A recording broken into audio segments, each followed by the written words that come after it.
কুড়াল মারবেন না।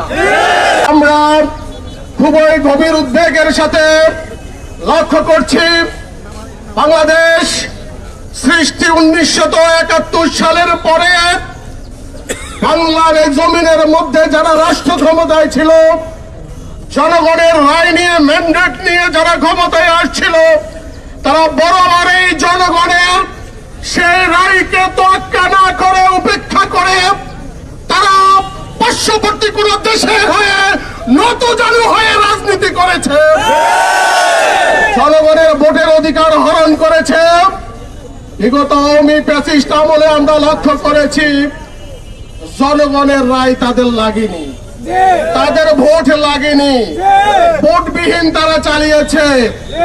আমরা প্রত্যাশা করেছিলাম গণ অভ্যুত্থান পরবর্তী সরকার যারা এই ক্ষমতা আসবে তারা আওয়ামী লীগের ফ্যাসিস্ট আমলকে খেয়াল করবে, স্মরণ রাখবে এবং জনগণের রায়কে সম্মান জানিয়ে তারা তা বাস্তবায়ন করবে। জাতির সে প্রত্যাশা কি পূরণ হয়েছে ভাইরা? আমরা আমাদের সম্মানিত বর্তমান প্রধানমন্ত্রীকে আমরা একটু স্মরণ করে দিতে চাই, আপনার পিতা প্রেসিডেন্ট জিয়াউর রহমান নতজানু রাজনীতি করেনি, আপনার মাতা মরহুম খালেদা জিয়া প্রধানমন্ত্রী তিনি নতজানু রাজনীতি করেনি।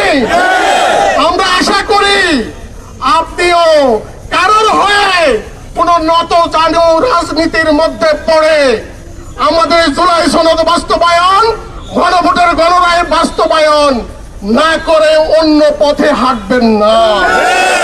আপনার জানা দরকার, জানা আছে আপনার সেই বিগত 17 বছর লন্ডনে ছিলেন, কেন ছিলেন?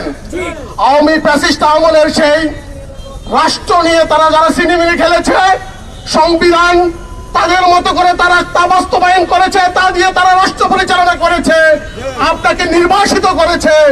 অতএব কারণে আমরা আপনাকে আহ্বান করছি, নিজের পায়ে নিজে কুড়াল মারবেন না, দয়া করে জনগণের রায় অবিলম্বে বাস্তবায়ন করো। জনগণ গণ অভ্যুত্থান যেমনি ভাবে সৃষ্টি করে আবার স্বাধীনতা ফিরে এনেছে, এই জনগণ জুলাই সনদ গণভোটের রায় বাস্তবায়নের জন্য আবারও মাঠে নামবে ইনশাআল্লাহ। আমি ভাইদেরকে, সম্মানিত বিক্ষুব্ধ জনতা, আপনাদেরকে আহ্বান করব, আগামী দিনে যত কর্মসূচি আছে আমাদের এই জনগণের ভোটের রায় বাস্তবায়নের জন্য আপনারা কি প্রস্তুত থাকবেন?